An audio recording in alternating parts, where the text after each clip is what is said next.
What's going on, everybody? Nick Gaschler here back again, and today we're going to be taking a look at Travis Jones. But before that, I just wanted to thank you guys all. We're about to reach 400 subscribers, and that's a lot. The growth that I've seen on this channel over the last month is really, I'm really happy with it. 71 subscribers in 28 days. We're almost to 400. And I just want to say pause before we get into the content and say to all the new subscribers that are watching, thank you so much for subscribing. Thank you for supporting the channel. It's really helping me out and really helping me believe that we can keep going and we can develop this into something much bigger. If you have the time, please make sure to check the description and follow GDN_scouting on Instagram. That's where you're going to find a lot more of my content. We do weekly videos here, but we do almost daily scouting reports and other draft content there, so make sure to go check that out. Either way, today I'm going to be bringing you a Travis Jones film session. I have 8 plays on Travis Jones. I love Travis Jones, and after his Senior Bowl performance, I was really sold on him as a player, because my big question was, playing at UConn, can you compete with the best of the best? And this game, this Clemson game, as well as the Senior Bowl, really showed that for me. And we're going to see this first play right off the bat. One of the things I like about Travis Jones, the UConn defensive tackle, is that he just takes up space. We're going to see this right here. He does a very good job of being able to take on the double team and then just hold space, right? So he's going to get doubled by this tackle and this guard. He's in the B gap, and he's going to be able to get off and just kind of sit there. And he's going to take up a good half of the football field in the line right here, and he's going to be able to work off that double team and get into the running lane to force the running back to have nowhere to go, essentially. And that's really good play from Travis Jones. That's exactly what you want to see from your defensive lineman. He's not going to be a flashy guy that gets penetration a ton and is able to get tackles behind the line of scrimmage, but he does a good job of just being able to take up space and being an immovable object, especially against a double team. Like, he is so good at taking on double teams and getting off of them. He's probably one of the best I've seen at that. And if number 31 doesn't come off here on the blitz, this running back pretty much has a free play over here, but Travis Jones has essentially shut that down, and that's a tackle for a no gain or a gain of 1. Essentially what you really want to see from your defensive tackle. Travis Jones does a great job, again, of being able to just take up space, right? He's taken up almost 2 gaps, because he's closed this gap down, he's closed this gap down, and the C gap is taken up. But he does a good job of just essentially covering up 2 gaps and being able to make this stop right here by disengaging from the double team. He's like 330 pounds and has like a 10% or 15% body fat, which means a good 200 plus pounds of him are muscle, and that's crazy to think about, right? That he's that big, you know. He's just an amazing prospect, and this is the first play to show you why. And Travis Jones is really good as a run defender, and he's decent as a pass rusher. He's not going to offer a ton as a pass rusher, but he does a decent job at times, and this is a good example of it. Of Travis Jones just being able to create pressure by pushing the pocket in on the quarterback and being able to create pressure right there. Nothing flashy right here. He's just kind of working on this guard, trying to use some quickness, gets to the outside and then fakes inside, or doesn't fake, but he goes inside and catches the guard off, because he realizes that this guard has set all the way over here and is so far over that he's going to lose his balance if Jones makes a move inside, and he does that and gets in that quarterback's face. This quarterback hit, this quarterback pressure does a lot to a quarterback's mental. We talk about it with Matt Corral and stuff like that. It does a lot to a quarterback's mental state, especially during a game. If you can get consistent pressure like that and bring consistent pressure like that, that's fine, even if it's not a sack. And Travis Jones does a good job of doing that. Right here, I really loved that he was able to just come around with an arm over right there. We're going to see him club and then arm over and be able to get into the quarterback's lap like that. Just a really good pass rushing play. Travis Jones, not going to be drafted based on pass rushing potential. You're going to draft him based on how good of a run stopper he is at one tech, but he can also provide that pass rush ability if you need. When I first watched this play, I screamed, and I'll show you why. He's not going to be able to make a play here, but what he does is so much more special than making a play, especially if you really get to look at it and appreciate it. 57 right there is your one tech right here. it doesn't move. Like, he just sits there while he gets double teamed, and he doesn't give up ground. His feet do not move. Watch his feet. They do not move until the end when he's pushing forward. That's very rare to see from a double team. Look at 55. Look at the 3-tech 55. He's going to get a one-on-one with his guard and get pushed back right there. Travis Jones goes to two-on-one with the guard in the center right here, and he doesn't move.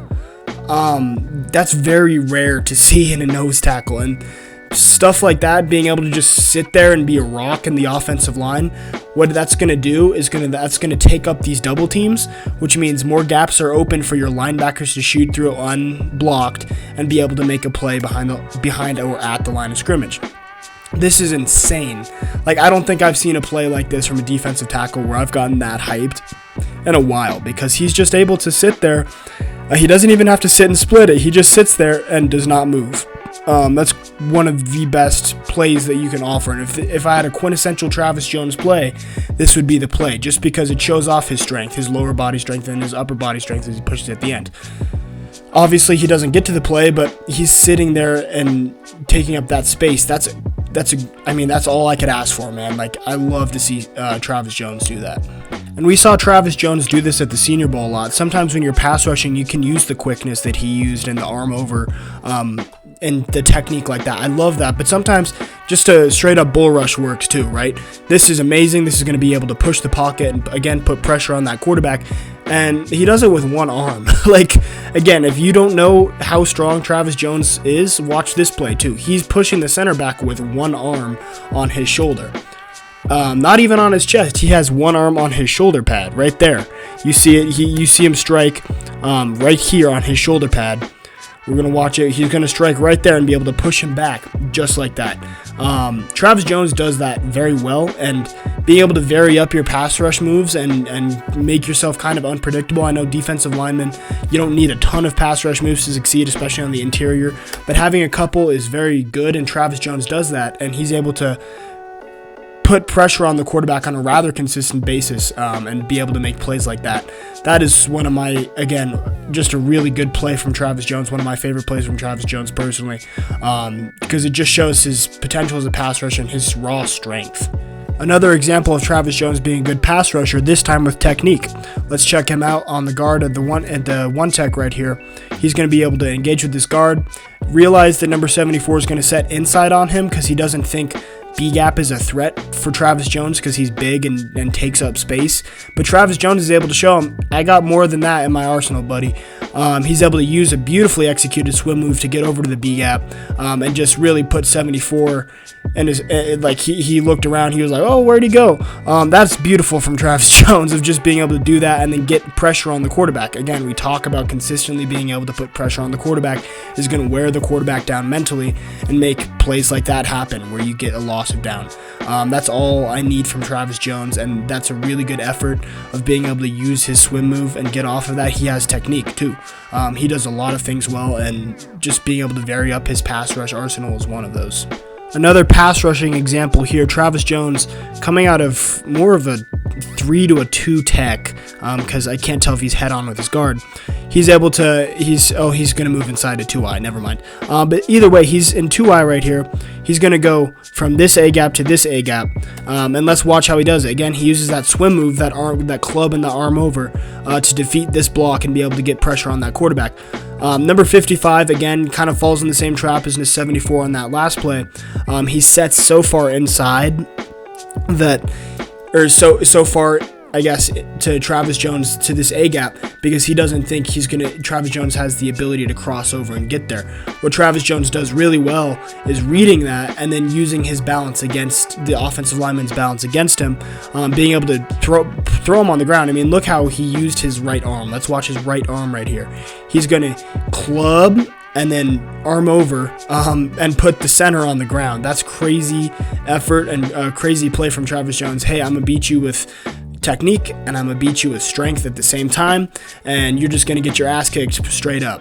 Again, causing pressure. I'd like to see him finish a little bit better. He's just kind of just barreling towards the quarterback. I mean, he's 330 pounds. What do you want him to do? But and Clemson did a lot of these short these short plays against UConn, I noticed. So he doesn't have an opportunity to really get a good pass rush working. So he has to be quick with his moves, and he does a good job of doing that. And again, putting pressure on the quarterback. I came into this film session not loving Travis Jones' pass rushing ability as much as I do now once I finish watching plays and charting these and getting ready to show them. I really love his ability as a pass rusher, and this is one reason why. I talked a lot about how Travis Jones is great as a pass rusher. Let's move back to run defense. I talked about earlier how he's able to take up double teams and free up space for these linebackers. Watch him right here in this two-tech, this one-tech more so. He's going to be able to just take on this double team. Again, he's not moving, right? He moves back one step. And this B gap is wide open because technically 43, they shifted down, so he's the only linebacker here, but if he's reading the running back, he should be able to tell. He just shouldn't come forward so quickly. He should more so move out here. Number 6 should come in here to fill this gap. But what he does is he is able to take on this double team and open this hole up right here for the running back, for linebackers to climb through. And if the linebackers were a little bit better on UConn, if he plays with better linebackers on the NFL level, which obviously he will, they'll be able to see that and be able to fill those gaps and create even better no gain in that case, just because he's able to take up space and just because he's able to eat up those double teams. That's a really valuable trait from a run defender, and that's something that I really pay attention to from especially one techs and zero techs. How can you eat up double teams and how can you free up lanes in the run game? Because D-line is a selfless position. You're going to have to sometimes eat up these blocks to be able to get linebackers' lanes open and be able to have them make those tackles. Last play here I really like because it's a goal line stand where Travis Jones is able to keep his head up, stay aware, and find the running back. Let's check it out. He's playing out of a 2-eye right here. He's going to engage with number 75. I don't love that his pad level is higher than 75, but he's able to just use his strength and stand him down, or put him down, and be able to keep his arms free while this running back is going to try and dive into the end zone. Travis Jones keeps his head up watching the play the entire time. You see his eyes are right here watching the play, and he's going to see the running back move and be able to get up there and get him. The running back ultimately fumbles, but if it's a goal line stand and Travis Jones is able to do that and not get pushed back, that's an incredible stop from a defender, especially defensive lineman, especially on the goal line. That's what makes and breaks football games, and that's what Travis Jones can kind of bring to the team. I don't like that his pad level is higher. I think this is a backup center, so typically the lower man in football wins, especially when you get to the NFL and you have to play against better talent all over the board. I'd like you to keep your pads down a little bit and then disengage, but he does a very good job of being able to keep his leverage, hold his leverage and not get pushed back here, and then be able to come in and make a play against the run. That's a great ability to stay aware, keep your head up, read and react, and be able to make a stop right there. So I already said earlier in this video that defensive line is a selfless position. As a former D lineman, I can attest to that. You're going to have to eat up blocks, and you're going to have to just sit there on the line of scrimmage and do your best to try and find the play as they run outside of you. That you won't make as many of these plays, and Travis Jones is the personification of a selfless D lineman. He takes up space. He's able to eat up double teams, but he's also able to get off double teams. He does a very good job of being able to engage and then use his strength, just hold them, and then get off when the running back comes to him, and I love that from Travis Jones. I think he's a first-round talent in this draft because of that, and I think he's a first-round talent because he has most of the pieces needed, as opposed to a guy like Jordan Davis, who's a great run defender, and he's a great talent, and he's big as hell, and he's strong as hell. He doesn't offer the same pass rush value that Travis Jones has. I don't even think Jordan Davis offers the same run-stopping value that Travis Jones has, and that might be a little bit of a controversial take, but I'll stand behind it because I like Travis Jones a lot. He's pretty straightforward as a player. He's going to be that guy who can plug gaps and do whatever you need him to do, and it's a declining value in terms of position, but there are teams that need it this year. Look at the Los Angeles Chargers. They could have made the playoffs if their run defense was better, and Travis Jones is 100% a guy that can make their run defense better. So it'll be interesting to see where he goes. I thought he deserved a film session because he's one of my guys this year. I'm going to stand behind him, and I really like his skill set. So if you enjoyed this video, make sure to like and subscribe. I'd really appreciate that. Let me know your thoughts on Travis Jones down below. Again, thank you guys all for 380, 90 subscribers. We're close to 400, and once we hit that goal, I'll be super appreciative of that too. For all my new subscribers and returning subscribers, stay tuned for more content, and go follow my Instagram at GDN_scouting. It is going to be in the description if you need that handle once more, and Twitter is also at GDN_scouting. So make sure to follow both of those. I'd really appreciate that, and I'll see you guys soon. Peace out.